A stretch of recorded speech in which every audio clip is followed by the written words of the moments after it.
Hey guys, and welcome back. This is my SZR and I'm currently facing a low battery voltage issue with this bike. It may be due to a bad stator, maybe due to a bad battery, or maybe due to a bad relay and rectifier unit. So in this video we'll find out which part is bad and how to identify that and how to replace that. Okay, so first of all we need a reliable multimeter, which I am using thermistor. Excellent multimeter, very handy. It comes with a magnetic base, so you can just plug it in. If I set 20-volt DC here, and wow, it's measuring ground voltage as 0.04 volts. Nice. Okay, so just to check,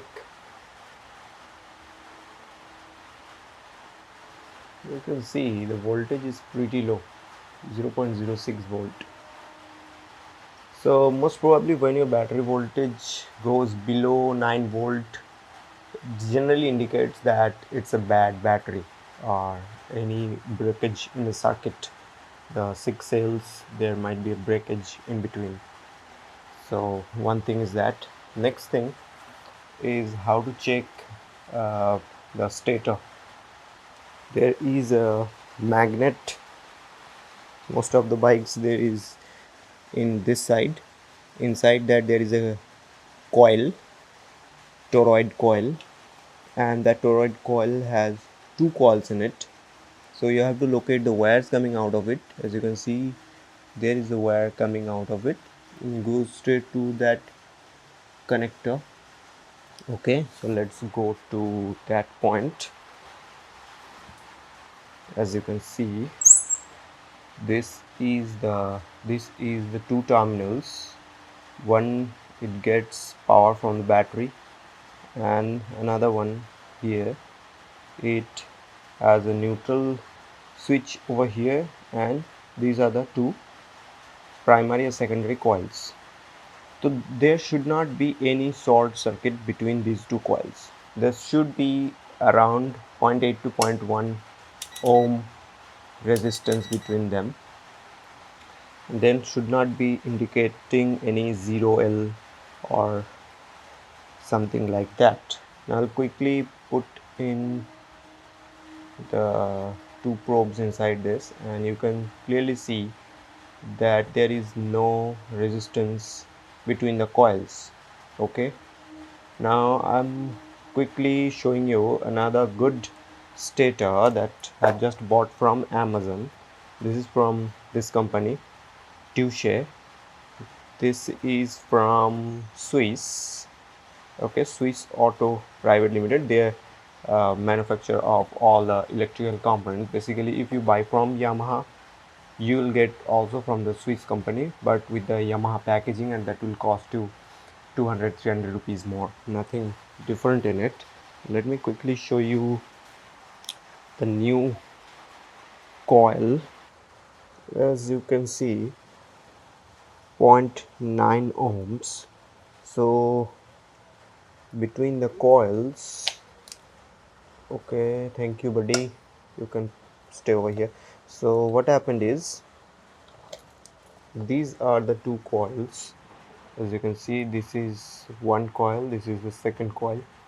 So there is any sort of short circuit between these two coils, so that they do not produce any electricity.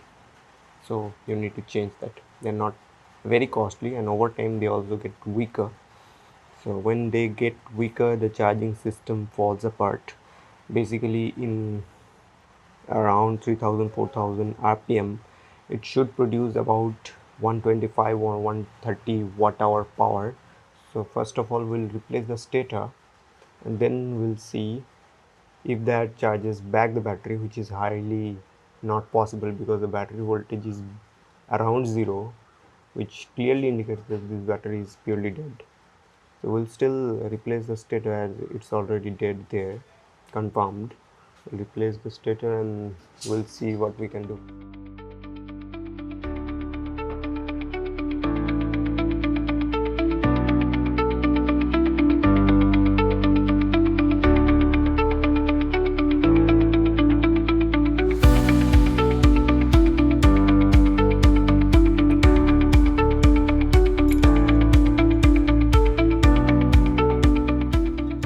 When installing the parts again, just use a bit of Loctite over them.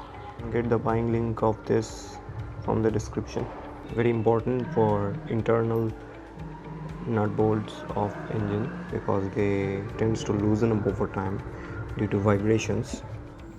After successfully replacing the stator, now the charging system should work fine. So how do we check that? We install the battery and turn on the ignition, and in that point of time the charging system should increase the terminal voltage at about 2 to 3 volts. So we know that the charging system is working fine, and now it's time to replace the battery.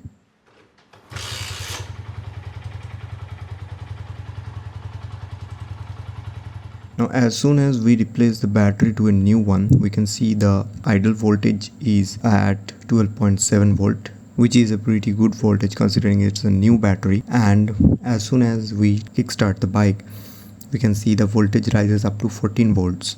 The stator is doing a fabulous job, and the relay rectifier unit also working fine. If you have a bad relay rectifier unit, you can see the voltage rises above 17 or 18 volts, which clearly indicates that you need to change the relay rectifier unit as well. So yeah guys, let's sum it up. I hope you found this video helpful and this helped you out.